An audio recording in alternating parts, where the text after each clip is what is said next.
ক্লাসে সবাই খাতা জমা দিয়েছে, তুই দিস না কেন? আমার ইতিহাস বই নেই স্যার। স্কুল ছুটির পর তুই আমার সঙ্গে দেখা করিস। 3 থেকে 4 উঠতে তুই ফার্স্ট হয়েছিলি না? হ্যাঁ। তো তখন সব বই ছিল না, বন্ধুদের থেকে বইয়ের চেইনে টুকে নিয়েছিলাম। আসুন, আমার সামনের মাসের মাইনে থেকে একে 100 টাকা দিয়ে দিন। চলো। আরে ওই তো ঘোড়া যাচ্ছে। তোর কাছে খাতাটা আছে তো? না, আমি হাতে যাব।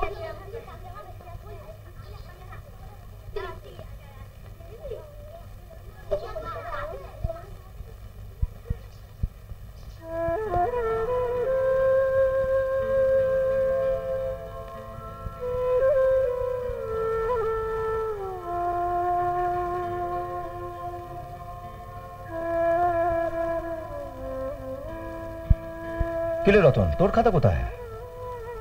ক্লাসে সবাই খাতা জমা দিয়েছে, তুই দিস না কেন? আমার ইতিহাস বই নেই স্যার।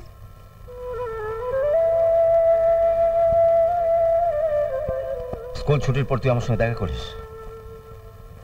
বস।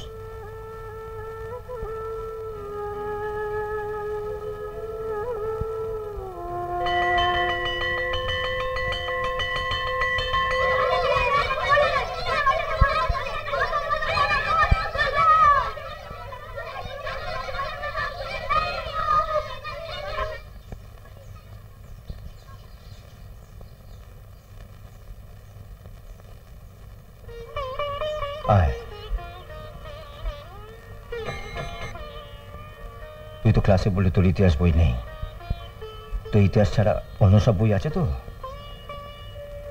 কি রে, আর কি বই নেই? অঙ্ক আর বিজ্ঞান। স্যার? কেশববাবুকে বলো আমি ডাকছি। হ্যাঁ, 3 থেকে 4 উঠতে তুই ফার্স্ট হয়েছিলি না? হ্যাঁ।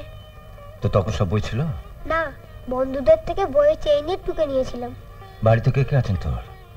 মা, বাবা, এক বোন। বাবা কি করেন?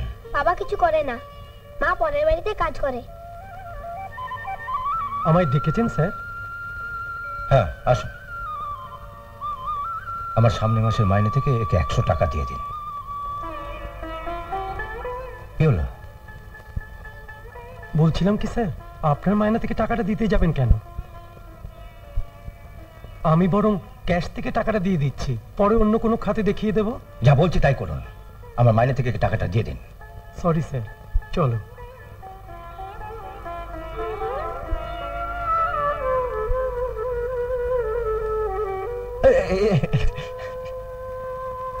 এবারও কিন্তু ফার্স্ট হওয়া চাই, আর বই খাতা দরকার হলে আমাকে বলবে। যাও।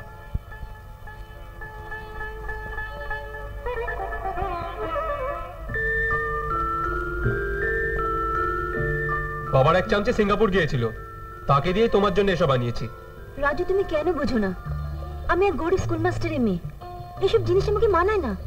তুমি শুধু মাস্টারের মেয়েই নও, গ্রামের সবাই জানে তুমি একজন এমএলএ ছেলের ভাবি বউ। আর তুমি যদি সবার থেকে একটু বেশি সেজে গুজে না থাকো, তাহলে গ্রামে বাবার মান থাকে বলো? বাড়িতে এসব মেয়েকে সেজে গুজে থাকতে আমার যে কি লজ্জা করে। বাবা মা কি ভাবে বলো তো? আর তো মাত্র কয়েকটা মাস, বাবা বলেছে ভোটে জিতলেই আমাদের ধুমধাম করে বিয়ে দিয়ে দেবে। আচ্ছা, এটা কেমন হয়েছে বলো? ভালো, কিন্তু ওসব কিন্তু ফিন্তু নয়, বাড়িতে রাস্তাঘাটে সবসময় তোমাকে এরকম ভালো শাড়ি পরে থাকতে হবে। আর হ্যাঁ, পিকনিকে যাচ্ছ তো? আজ স্কুল থেকে ফিরলে দাদা বাবাকে পিকনিকের কথা বলবে। বাবা যেতে দেয় কিনা দেখো।